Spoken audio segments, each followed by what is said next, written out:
자, 이제 2번의 부동산 활동 파트인데 이게 기본서로 보시면 27페이지거든요. 잠깐 기본서 27페이지를 펴보세요. 27페이지 바로 위에 보시면 중요 기출문제라고 해서 기출문제 한 가지가 들어가 있을 겁니다. 함께 풀어보는 시간을 가져볼게요. 자, 첫 번째 문제를 보니까 부동산 학에 관한 설명으로 틀린 것은 라고 했죠. 1번 과학을 순수과학과 응용과학으로 구분할 때 부동산 학은 응용과학에 속한다. 맞죠? 제가 이미 뭐라고 언급을 했습니까? 지난 시간에 부동산 학과 관련했을 때 문장 속에서 기초과학, 순수과학, 자연과학 이런 말 들어가면 무조건 틀린다라고 했던 거 기억나실 거예요. 2번 부동산 학의 연구 대상은 부동산 활동 및 현상을 포함한다. 맞고요. 3번 부동산 학의 접근 방법 중 종합식 접근 방법은 부동산을 기술, 경제, 법률 요게 3대 측면이고 요걸 묶었을 때 복합 개념이라고 말 쓴다 했던 거 기억나실 겁니다. 그래서 복합 개념으로 이해하여 이를 종합해서 이론을 구축하는 방법이다. 맞는 말이죠. 4번 부동산 학은 다양한 학문과 관계되어 있다는 점에서 종합학문적 성격을 지닌다. 당연히 맞죠. 근데 5번 볼게요.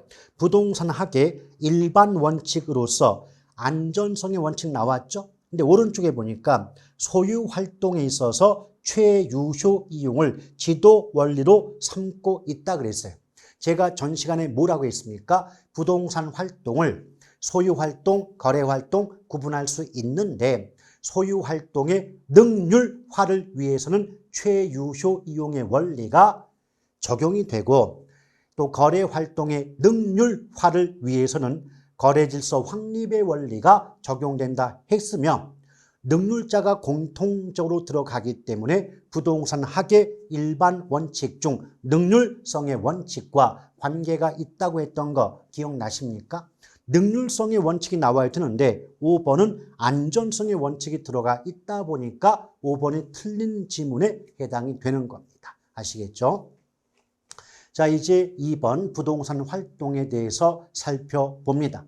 이미 앞에서 언급한 것처럼 부동산 활동의 뜻은 누가 인간이 무엇을 대상으로 부동산을 대상으로 전개하는 여러 관리적 측면의 행위를 말한다라고 꼭 기억해 두실 필요가 있는 거죠. 자, 복습의 차원에서 행위의 주체가 인간이다 보니까 부동산 활동의 주체는 인간이고 그 결과 부동산 활동의 속성 중 대인 활동의 성격을 갖게 되는 거고요.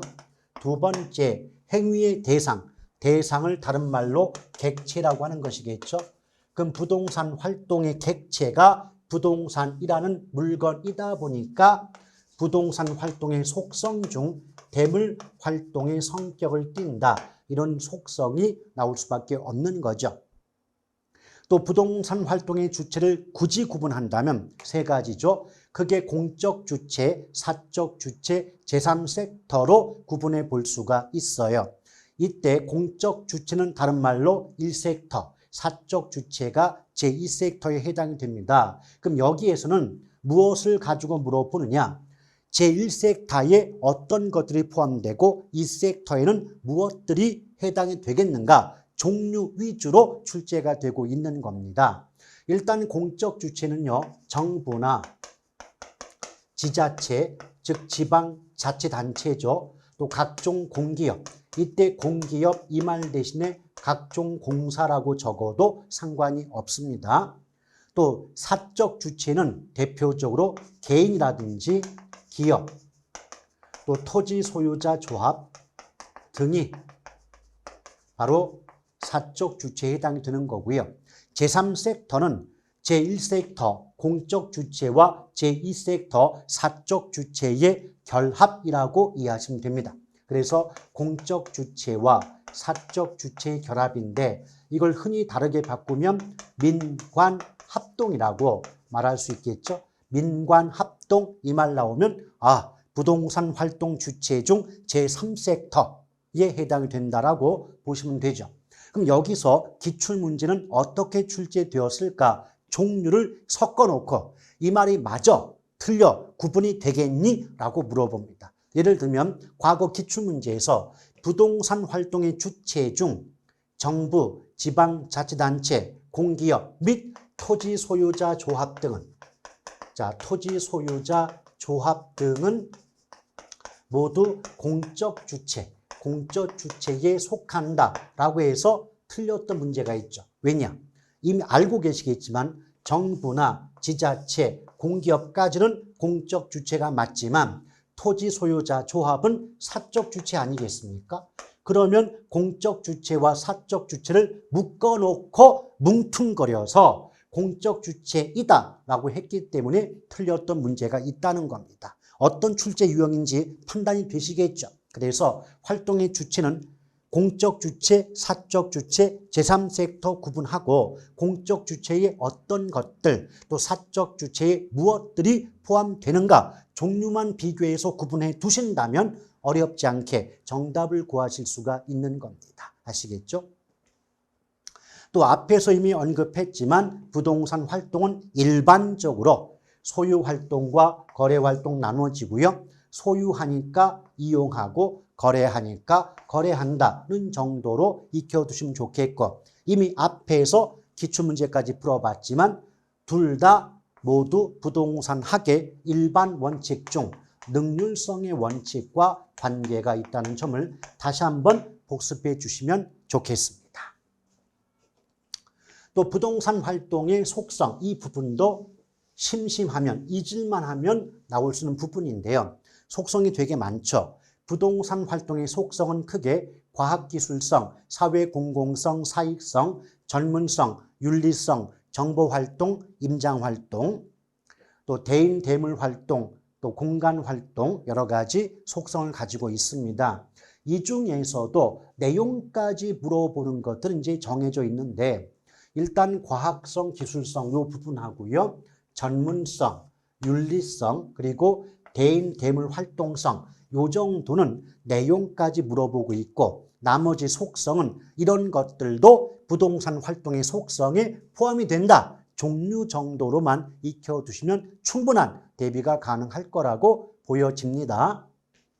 일단 첫 번째 과학성 및 기술성의 양면성을 갖는다라고 하는데 무슨 말이냐면 예컨대 부동산을 연구함으로써 연구하는 과정 속에서 어떤 원리라든지 또는 지식이라든지 이론을 발견할 때는 과학적으로 잘 연구가 이루어져야 되지 않느냐는 관점에서 과학성의 속성이 있다고 얘기하는 거고요. 이렇게 연구의 결과 알게 된, 발견된 원리나 이론을 실무에 적용할 때는 이런 내용을 실무에 적용할 때는 기술적으로 잘 해야 되기 때문에 기술성의 속성을 갖는다라고 볼 수가 있는 겁니다. 아시겠죠? 다시 한번. 자, 부동산을 연구함에 있어서 원리나 이론이나 지식을 발견한다, 도출한다 이 말 나오면 연구는 과학적으로 잘 해야 되지 않을까요? 맞죠? 그럼 연구는 과학적으로 잘 해야 되니까 과학성의 속성이 있는 것이고 그렇게 과학적으로 연구된 결과 알게 된, 발견된 원리나 이론이나 지식을 실무에 응용할 때는 기술적으로 잘 해야 되기 때문에 기술성의 속성을 갖는다라고 구분하시면 됩니다. 그래서 나중에 공부가 어느 정도 되시면 단어만 구분하시면 돼요. 자, 결론적으로 얘기할게요. 이론, 원리, 지식 이런 단어가 나오면 과학성을 답으로 하시면 되겠고요. 실무의 응용, 실무자가 붙으면 기술성을 답하시면 되는 겁니다. 아시겠죠? 또 이 사회 공공성 및 사익성이다. 그 말은 뭐냐면 부동산 활동은 부동산 자체가 사회 전체에 미치는 영향이 크다 보니까 사회성과 공공성을 가지고 있지만 한편 부동산은 개인의 사적인 재산이다 보니까 사익성의 성격도 있지 않느냐. 요 정도로 이해하시면 되는 겁니다. 구체적인 내용까지 물어보진 않을 테니까 크게 걱정할 부분은 아닐 거고요. 또 전문성 나왔죠. 전문성은 1차, 2차, 3차로 구분되는데 전문성은 숫자가 높을수록 전문성이 높다고 보시면 돼요. 구체적으로 따져본다면 1차 수준의 전문성은요, 해당 분야의 전문가가 아니죠. 즉 비전문가. 그러니까 부동산과 관계가 없는 일반인에 의한 활동, 일반인에 의한 활동을 1차 수준이라고 볼 수가 있는 거고요. 3차 수준은 해당 분야의 전문가거든요. 자, 해당 분야의 전문가에 의한 활동이 3차 수준이라고 보시면 되겠고, 2차 수준은 부동산을 일상 업무로 다루기는 하지만 해당 분야의 전문가는 아닐 때가 2차라고 보시면 됩니다. 그래서 부동산을 일상적인 업무로 취급은 한다. 다루고는 있다. 그러나 그 분야를 해당 분야라고 하죠. 해당 분야의 전문가는 아닌 경우가 바로 2차라고 보시면 됩니다. 여러분, 대표적인 예를 한번 들어볼게요. 예컨대 주택이 됐건 땅이 됐건 그 물건의 값어치가 얼마다라고 평가하는 작업을 감정평가한다고 들어본 기억은 있으시죠? 맞죠? 그러면 감정평가라는 활동을 예를 들어 봤을 때 만약에 여기 A라는 주택이 있대요. 이 주택을 지나가던 초등학생 곰돌이가 길을 걷다가 이 주택을 보고 내가 볼 때 이 주택의 값어치는 2억 5천쯤 돼 보여 라고 얘기했다면 이 지나가던 초등학생 곰돌이는 부동산과 전혀 관계도 없을 뿐 아니라 감정평가 분야는 전혀 생소한 비전문가 아니겠습니까? 맞죠? 그래서 지나가던 초등학생 곰돌이가 2억 5천이라고 평가했다면 그 누구도 그 2억 5천의 가격을 신뢰하지도 않을 것이고 누구한테도 영향을 주지 못할 겁니다. 맞죠? 이런 경우가 1차 수준의 전문성이라고 보시면 되겠고요. 3차는 뭐냐면 예컨대 감정평가 분야의 전문가는 감정평가사가 되겠죠. 그럼 감정평가사 웅녀가 A라는 주택의 값어치를 3억 2천으로 평가했다면 이 3억 2천의 가격은 웅녀라는 감정평가 분야의 전문가에 의한 활동이 됐기 때문에 3차 수준의 전문성에 해당이 된다라고 보시면 돼요. 그런데 2차가 뭐냐면 공인중개사가 있겠죠. 자, 공인중개사 곰순이가 A 주택의 가치를 3억으로 평가했다면 분명히 공인중개사 곰순이는 부동산을 일상 업무로 다루는 사람이긴 하지만 공인중개사는 중개거래의 전문가일지언정 감정평가의 전문가는 아니잖아요. 맞죠? 그래서 공인중개사에 의한 감정평가는 해당 분야의 전문가는 아니기 때문에 몇 차가 된다? 2차가 됩니다. 그러니까 쉽게 말하면 2차라고 하는 것은 부동산과 관련은 있지만 그 분야의 전문가는 아닌 경우를 의미한다라고 보시면 됩니다. 오케이? 그래서 주로 나오는 게 2차를 많이 물어보는데요. 그래서 2차를 예를 든다면 공인중개사에 의한 감정평가나 세무공무원의 과세를 위한 감정평가는 2차 수준의 전문성에 해당이 된다. 그렇게 잘 기억해 줄 필요가 있는 겁니다. 아시겠죠? 자, 그래 놓고 이제 윤리성 나오는데 윤리성의 경우는 중개업자뿐 아니라 누구? 거래 당사자. 거래 당사자면 사는 쪽인 매수자와 파는 쪽인 매도자를 모두 묶어서 거래 당사자 이렇게 얘기하고 있습니다. 따라서 중개업자뿐 아니라 거래 당사자 모두에게 높은 윤리성이 요구된다 그러는데 이것도 기본서에 보시면 여러 가지 말이 적혀 있어요. 무시하십시오. 그런 거 물어보지 않아요. 걱정하지 마시고 어떻게만 기억한다. 원래 윤리성은요. 기본서는 예쁘게 포장되어 있겠지만 우리말로 윤리성을 바꾸면 너의 개인의 이익을 추구하는 건 좋은데 너의 이익 때문에 남의 눈에 피눈물 나게 하면 안 돼. 그게 윤리성의 의미가 되거든요. 오케이? 그럴 때 그 윤리성은 거래 당사자, 중개업자 모두에게 요구된다. 이렇게만 알아두셔도 어렵지 않아요. 나머지 복잡하고 좀 어려운 문장 표현 기본서에 적혀 있지만 읽어는 보시되 외우려고 하지 마시길 바랍니다. 근데 과거 기출문제에서 뭐가 나왔냐면 이렇게 출제가 된 게 있죠. 어떻게? 이 윤리성, 부동산 활동의 속성 중 윤리성은 거래 당사자에게는 요구할 수 없다 그랬어요. 거래 당사자에게 윤리성을 요구할 수 없다. 왜 그런가 봤더니 거래 당사자는 개인의 사익을 추구한다. 사익을 추구하기 때문에 사익을 추구하는 거래 당사자에게는 윤리성을 요구할 수 없다라고 해서 틀렸던 문제가 있는 겁니다. 아시겠죠? 비록 거래 당사자가 사적 이익을 추구하는 건 맞지만 거래 당사자에게도 상대방을 배려하는 사기치지 말라는 거죠. 윤리성은 요구가 된다는 겁니다. 아시겠죠? 또한 정보활동과 임장활동 5번과 7번을 묶어서 잠시 뒤에 나중에 보시면 부동산의 특성이 나는 게 있어요. 부동산 특성 중에 자연적 특성이 있고 자연적 특성 중에 부동성이라는 특성이 있거든요. 그 부동성과 관련했을 때 임장활동과 정보활동이 요구된다. 이런 식의 말이 나오는데요. 이건 속성에서는 일단 이런 성격도 있다고 기억만 하시고 구체적인 내용 설명은 부동성 가서 부동산 특성 부분에 갔을 때 설명을 드리고자 합니다. 근데 여기 보시면 대인활동, 대물활동의 양면성을 갖는다라고 했죠. 이미 앞에서 언급했잖아요. 다시 한번 반복할게요. 앞에서 부동산 활동의 뜻을 얘기할 때 부동산 활동의 주체가 인간이고 객체가 부동산이다. 그래서 활동의 주체가 인간이다 보니까 부동산 활동은 대인 활동의 성격을 갖게 되고요. 또 활동의 객체가 대상이 부동산이라는 물건이다 보니까 대물 활동의 성격을 갖는다. 양면성을 갖는다. 이미 앞에서 몇 번 얘기를 드린 바가 있지 않습니까? 맞죠?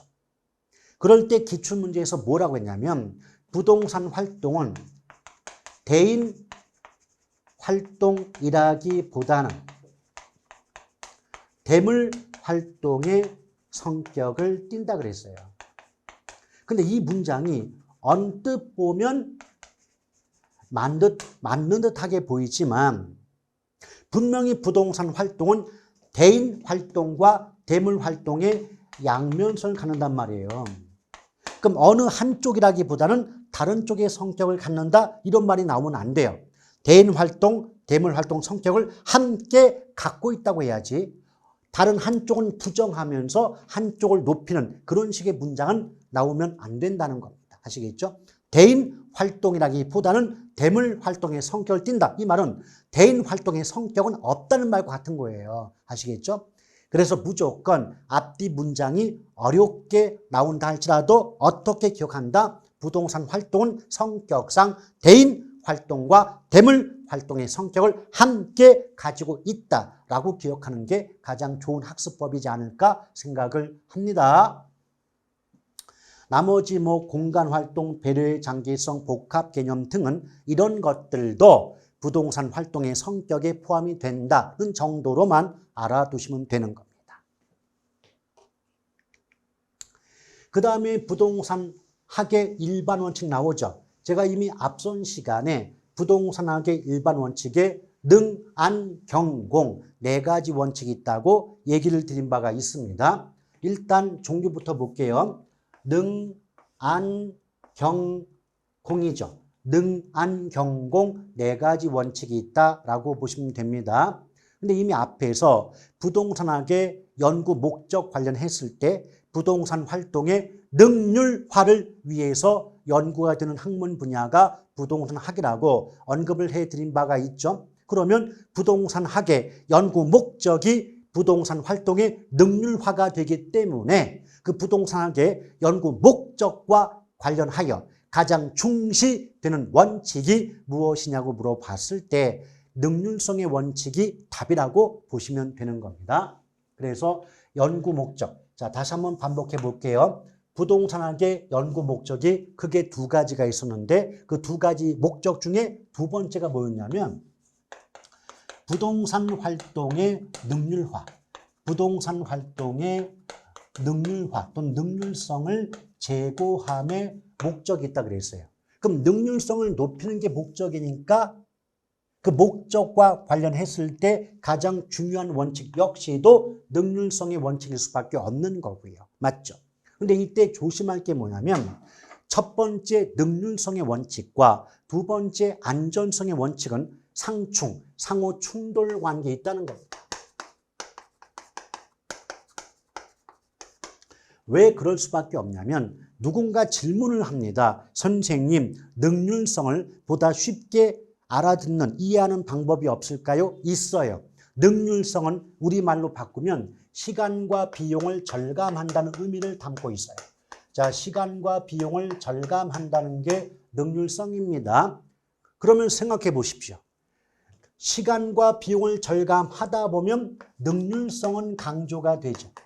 그런데 역으로, 거꾸로 시간과 비용을 절감하는 걸 너무 강조하다 보면 그만큼 안전이 약화되지 않을까요? 안 그렇습니까? 야, 빨리빨리 해. 빨리빨리 하다 보면 안전이 약화돼요. 맞죠? 그럼 안전성이 그만큼 낮아지겠죠. 뒤집어서 너무 안전성을 강조하다 보면 시간과 비용이 많이 들다 보니까 능률성이 약화된다고 말할 수 있지 않겠습니까? 맞죠? 이런 관점에서 능률성 강조하다 보면 안전성 약화되고 안전성 강조하다 보면 능률성이 약화되니까 상호 충돌 관계에 있다라고 얘기할 수 있는 겁니다. 아시겠죠? 근데 과거 기출문제에서 능률성과 안전성이 상충이라고 해야 되는데 안전성의 원칙과 경제성의 원칙이 상충 관계에 있다고 해서 틀렸던 문제도 있는 겁니다. 아시겠죠? 다시 한번 지금 경공 네 가지 원칙이 있었죠. 이 중에서 상호 충돌 관계에 있는 건 아니에요. 능률성과 안전성의 원칙이 상충 관계에 있는 거죠. 근데 기출문제에서 이 안전성의 원칙과 경제성의 원칙이 상충 관계에 있다. 라고 해서 틀렸던 문제도 있다는 겁니다. 아시겠죠? 안이 상충인 거지 안경이 상충이 되는 건 아니죠. 두 번째, 안전성의 원칙은 일단 복합 개념으로 접근한다는 거예요. 안전성의 원칙은 복합 개념으로 접근한다. 다시 한번 반복합니다. 어느 파트를 불문하고 복합 개념, 이 말이 나왔다는 건 법률, 경제, 기술, 줄여서 법, 경기 3대 측면을 종합적으로 고려한다는 말과 같아요. 그래서 안전성은요, 법적 안전성, 경제적 안전성, 기술적 안전성을 모두 포함한다라고 이해하시면 될 것 같고요. 근데 왜 우리가 부동산학의 일반 원칙 중 안전이 강조될 수밖에 없느냐? 부동산은 거래 사고가 빈번하다는 거죠. 그만큼 거래 사고가 많다면 안전을 강조할 수밖에 없는 것 아니겠습니까? 그런데 왜 부동산이 거래 사고가 빈번하게 발생할 수밖에 없겠는가? 이유가 있는 거예요. 여러분, 부동산은 일반적인 상품, 물건에 비해서 고가품이죠. 쉽게 말하면 돈이 되지 않습니까? 부동산이 돈이 되니까 여러분들도 이 시간과 비용 투자해서 복잡한 학습을 하고 계신 거 아니겠습니까? 맞죠? 이게 돈 안 돼반다 생각해요. 돈이 안 된다. 누가 이 공부하겠습니까? 돈이 되니까 공부하는 거죠. 맞죠? 자, 그럴 때 여러분 생각해 봐요. 그래서 부동산은 자산적 가치가 높아요. 일반적인 물건보다 고가품이니까. 그럼 자산적 가치가 높다 보니까 어떤 사기 사건, 예쁘게 포장하면 불법적인 편취 사건 등이 빈번하게 발생하고 있다는 겁니다. 최근 들어왔을 때는 그 전세 보증금 그 사기 사건 얼마나 컸습니까? 그 사기 당한 분들 정말 제정신 아닐 것 같아요. 입장 바꿔놓고 보더라도요. 어떻게 살아갈까? 정말 그 살아갈 어떤 의지 같은 게 쉽지 않지 않겠습니까? 그렇죠. 이러지 말아야 돼요. 근데 하필이면 그 사기 활동에 기존의 공인중개사 몇 분이 끼어 들어가지고 지금 전체적인 공인중개사 분들의 어떤 이미지가 되게 많이 낮아졌거든요. 이러시면 안 된다는 겁니다. 아시겠죠?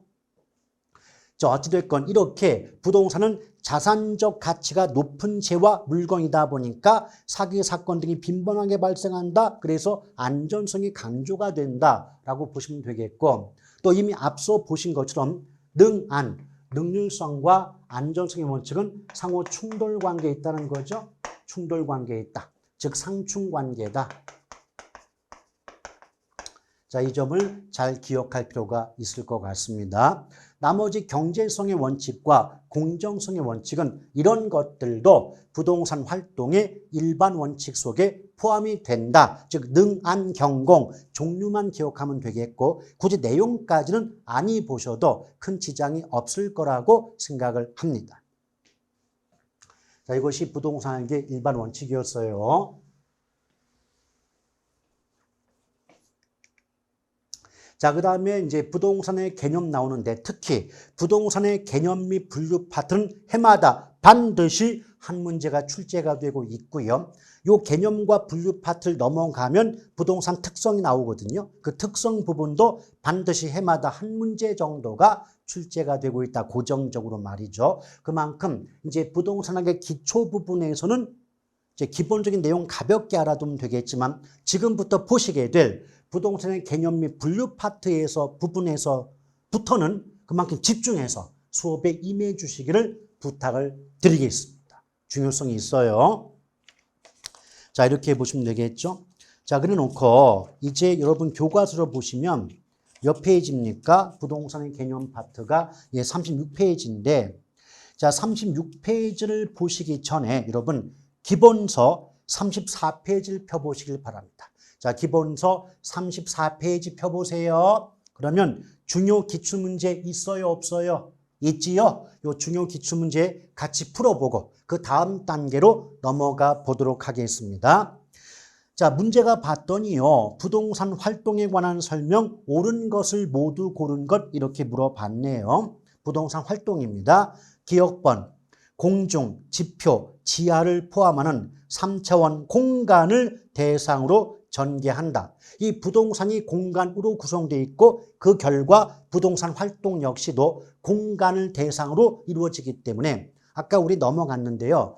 부동산 활동의 속성 중 공간 활동 속성, 공간 활동성이라는 게 있었던 거 기억나시나 모르겠습니다.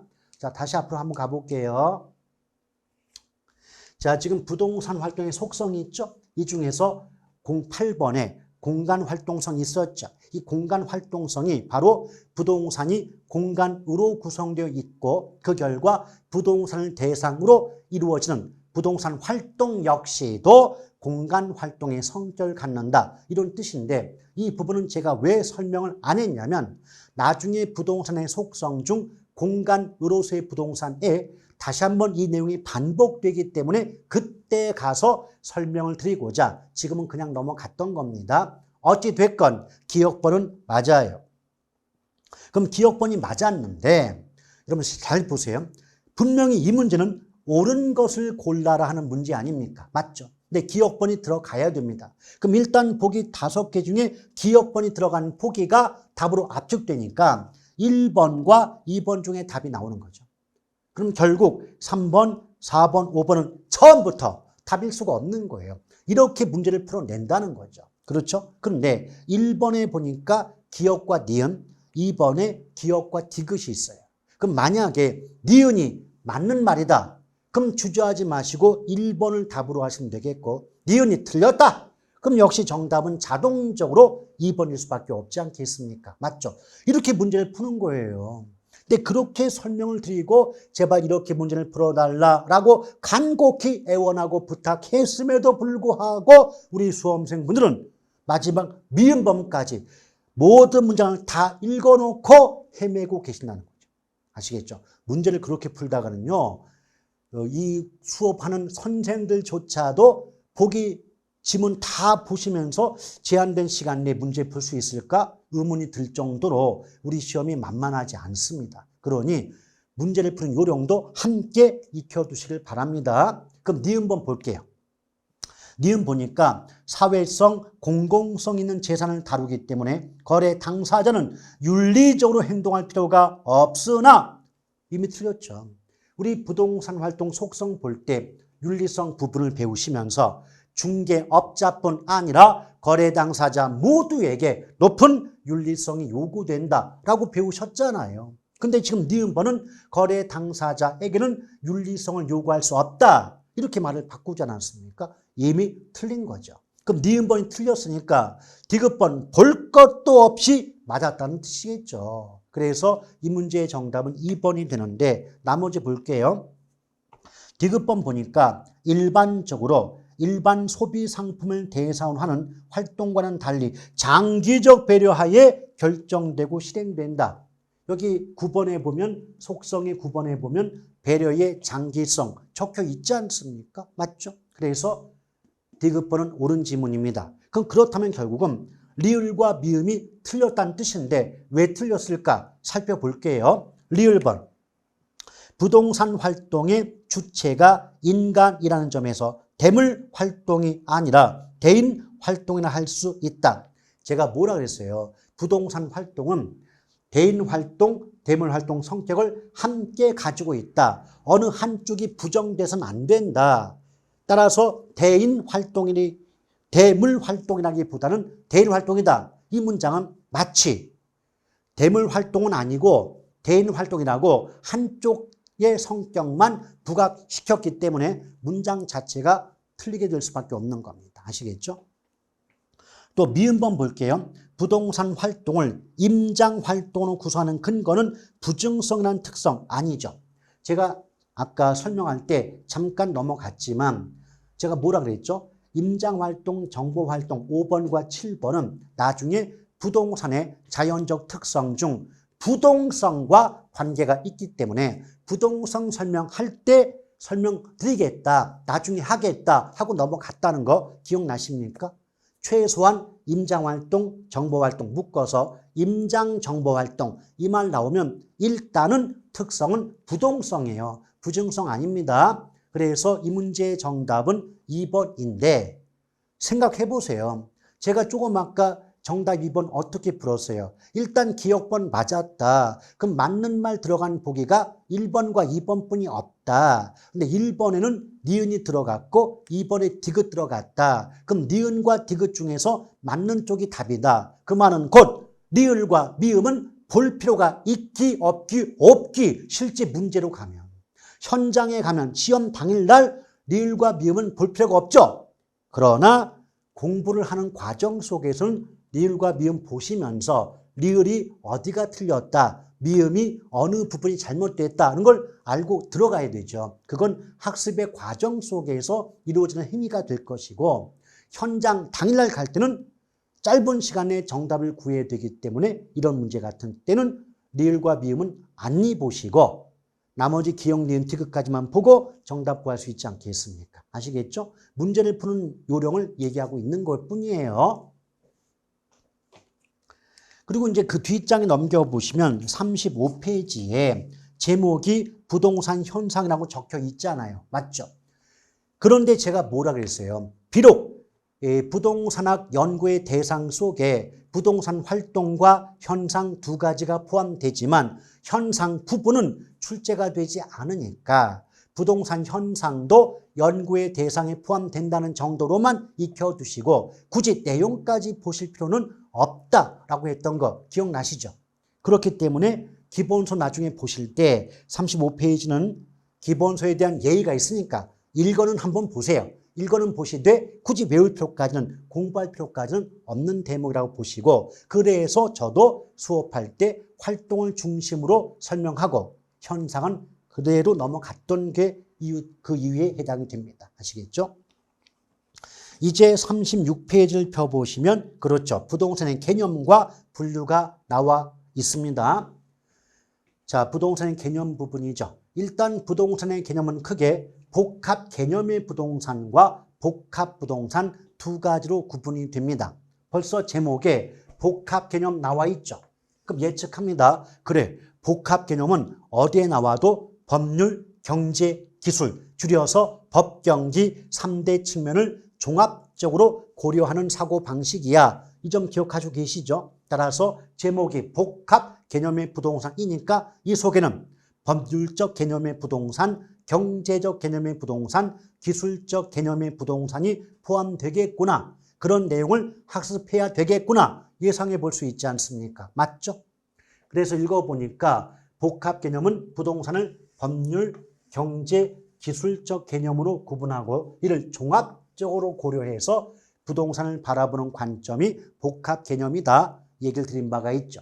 그럼 당연히 제목도 기술적 개념의 부동산, 경제적 개념의 부동산, 자, 뒷장 넘기시면 당연히 법률적 개념의 부동산까지 나와 있을 겁니다. 맞죠? 그런데 여기 보니까요. 일단 기술 또는 물리적 개념의 부동산은 맨 첫 글자 공, 자, 위, 환 네 글자 기억하시면 돼요. 공간, 자연, 위치, 환경으로서의 부동산은 복합 개념 중 기술 또는 물리적 개념의 부동산에 해당이 되는 겁니다. 그에 비해서 경제적 개념의 부동산은 역시 한 글자 따면 자산, 자본, 생산 요소, 소비재, 상품에 해당되기 때문에 자자생소품이라고 기억하시면 되죠. 제가 왜 기술적 개념과 경제적 개념의 부동산은 내용에 대해서 서술하지 않고 9글자만 땄을까? 자자생소품, 공자위환 묶으면 9글자거든요. 왜 9글자만 얘기하고 있느냐? 그렇게밖에 안 나와요.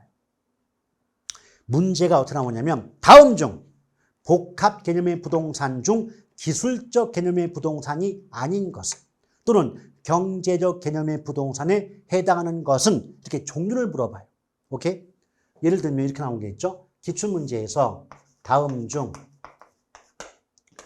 경제적 개념의 부동산이 아닌 것은 그랬어요.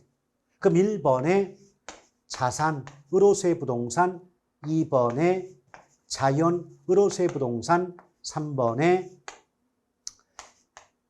생산 요소로서의 부동산, 4번에 소비재로서의 부동산, 5번에 상품으로서의 부동산 이렇게 출제가 됐다는 거죠.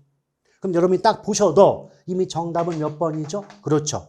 자연으로서의 부동산은 공자위환, 공간, 자연, 위치, 환경 네 가지는 기술적 개념의 부동산이기 때문에 경제적 개념의 부동산 아닌 거죠. 그래서 2번이 답일 수밖에 없는 거죠. 그런데 우리 수험생들의 문제점 자자생소품이랑 외워라 했다면 자자생소품 글자만 기억하고 있다는 거죠.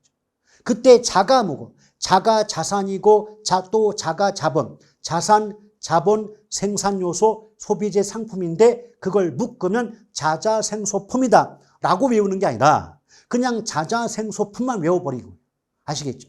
그럼 보세요. 글자만 놓고 보면 자자생소품이잖아요.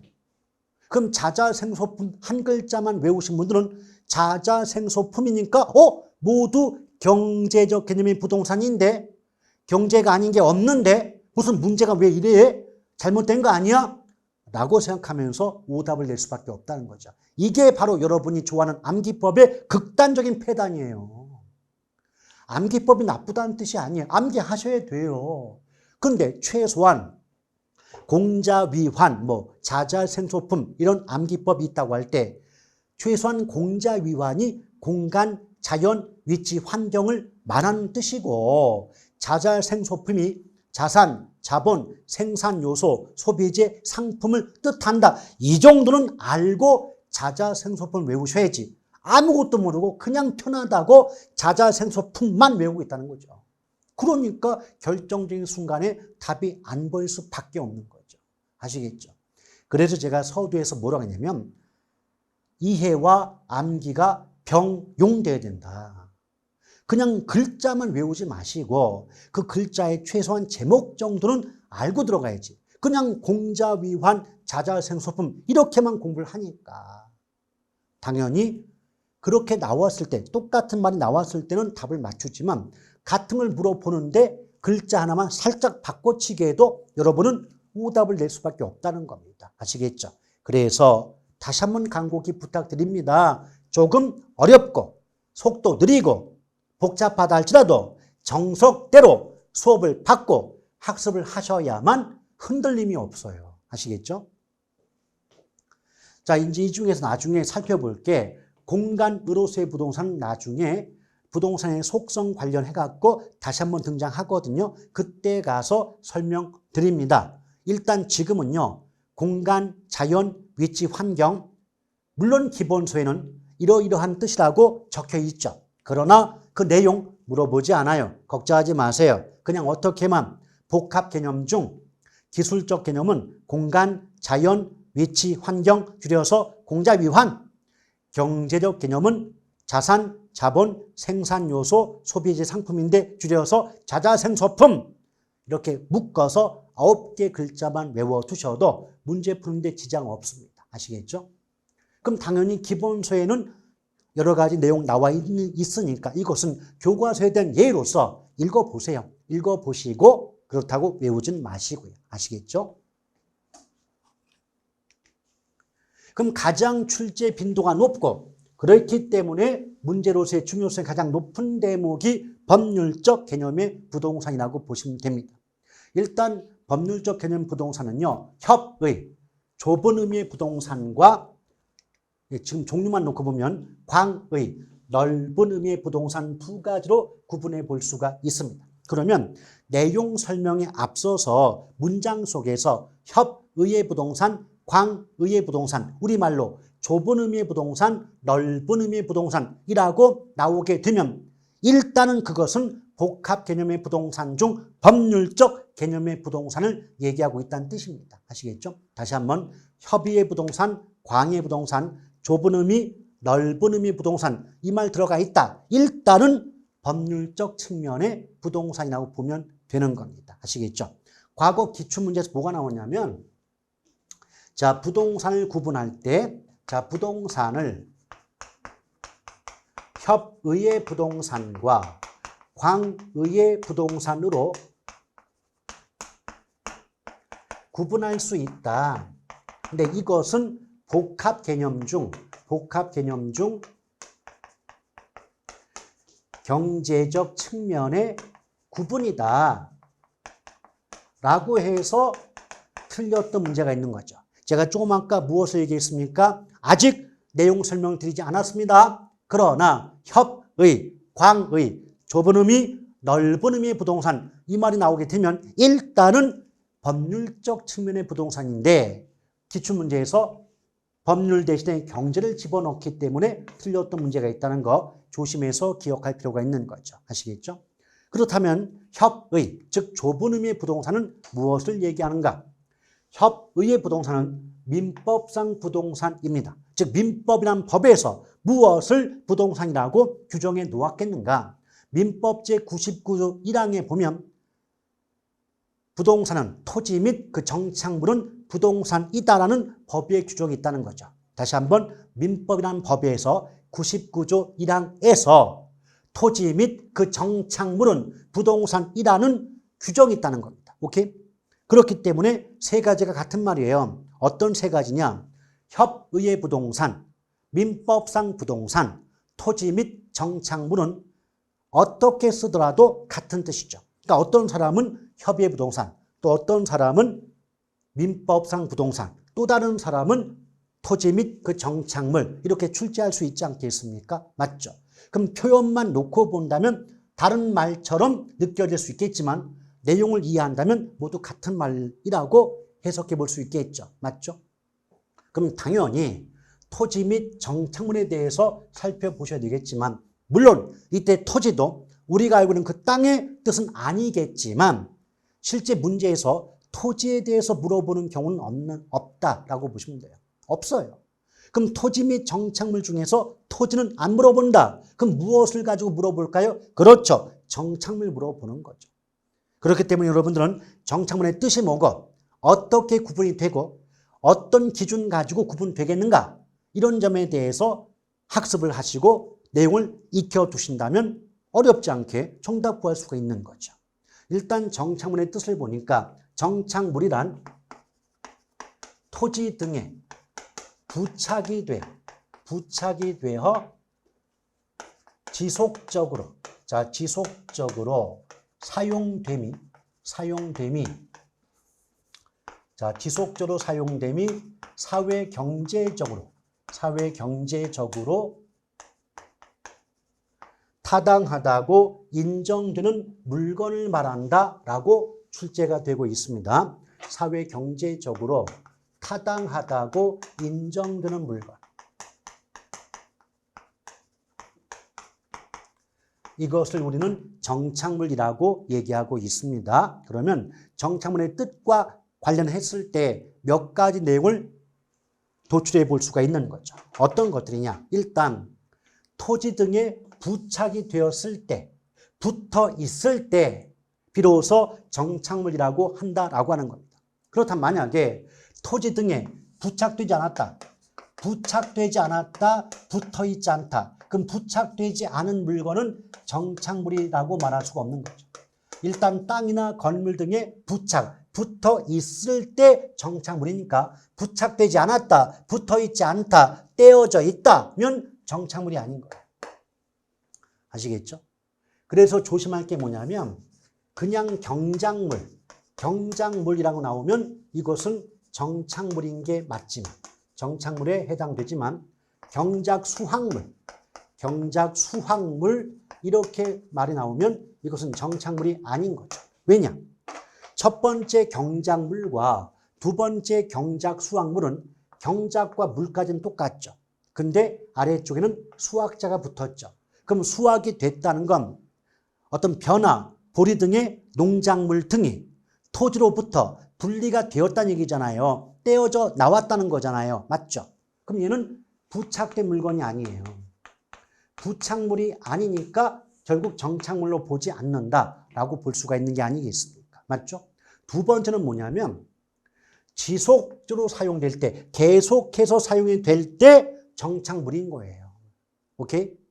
그래서 만약 부착의 상태가 임시적이거나 일시적인 부착물이고 또한 일시적으로 이용이 되고 있다라고 한다면 정착물이 아닌 거죠. 따라서 임시적이거나 일시적인 부착물은 정착물로 보지 않습니다. 자, 다시 한번 곱씹어 볼게요. 분명히 정착물의 뜻이 뭐였죠? 토지 등에 부착이 되어 이게 첫 번째고 두 번째는 지속적으로 사용됨이 타당하다고, 그게 당연하다고 인정되는 물건이 정착물이죠. 뜻 정확히 알고 계셔야 돼요. 근데 첫 번째, 부착이 된다는 건 땅이나 건물 등에 붙어 있어야 되는 거예요. 그럼 땅에 붙어 있어야 정착물입니다. 그 말을 뒤집어 생각한다면 땅에 부착되지 않았다, 땅에 붙어 있지 않다, 즉 토지로부터, 땅으로부터 분리되었다, 제거되었다, 떼어져 나왔다 라고 한다면 부착 상태가 아니기 때문에 정착물로 본다, 안 본다? 안 본다. 그래서 그 결과 경작물은 토지에 부착되어 지금 농사를 짓고 있는 상황이 되니까 정착물로 보지만 경작수확물은 이미 벼나 보리를 베어낸 겁니다. 그럼 베어낸 수확물은 토지로부터 분리되었고 더 이상 토지에 부착된 상태가 아니다 보니까 정착물로 보지 않는 거죠. 오케이? 그래서 결론이 뭐다? 경작물은 정착물이지만 경작수확물은 정착물이 아니다. 이런 말이 나올 수가 있는 겁니다. 아시겠죠? 두 번째는 지속적인 상태가 되죠. 지속적이고 계속적인 이용 상태에 있을 때 비로소 정착물이라고 말할 수 있는 겁니다. 그럼 지속적, 계속적의 반대말이 뭐냐고요? 일시적, 임시적이죠. 그럼 일시적이거나 임시적인 부착물은 정착물로 본다, 안 본다? 안 봐요. 아시겠죠? 그럼 바로 여기에 가장 대표가 뭐냐면 공중전화 박스. 자, 공중전화 박스라든지 신문 가판대, 또 비닐하우스, 자, 판잣집, 그렇죠? 그 다음에 가식 중에 수목. 이런 것들이 가장 대표적인 정착물이 아닌 물건 등에 해당이 됩니다. 최근 몇 년 전에도 정착물이 아닌 거 골라보라 할 때 정답이 보기 1번이었던 가식 중에 수목이었던 적이 있어요. 가식 중에 수목은 정착물이 아니죠. 왜냐? 이 포인트가 뭐냐면 가예요. 가. 왜냐하면 수목은 나무나 풀의 뜻이니까 의미 없고요. 식은 심을 식이거든 한자로 심는다. 근데 포인트가 뭐다? 가. 가가 뭐냐면 임시로 어떤 행동을 할 때 가라는 글자를 쓰게 되죠. 예컨대 매장할 때도 임시로 하는 매장을 가매장한다 그러죠. 또 묘를 쓸 때도 임시로 쓰는 묘를 가묘라고 하지 않습니까? 맞죠? 따라서 가라는 글자가 붙었다는 것은 그 자체가 임시로의 의미가 되기 때문에 가식 중의 수목은 임시적인 부착물에 해당이 되니까 뭐다? 지속적이지 않기 때문에 정착물로 보지 않는다라고 보시면 돼요. 또 민법상 정착물은 크게 종속정착물과 독립정착물 두 가지로 나누어 볼 수가 있습니다. 이때 종속정착물은 토지의 일부가 된 물건을 종속정착물이라고 하고요. 그 자체가 땅의 일부가 되다 보니까 땅과 더불어 함께 팔려 넘어가기 때문에 토지 매매 시 토지와 함께 매수자 또는 매수인에게 양도가 된다라고 볼 수가 있거든요. 자, 종속정착물의 구체적인 예부터는 다음 시간으로 이어가도록 하겠습니다.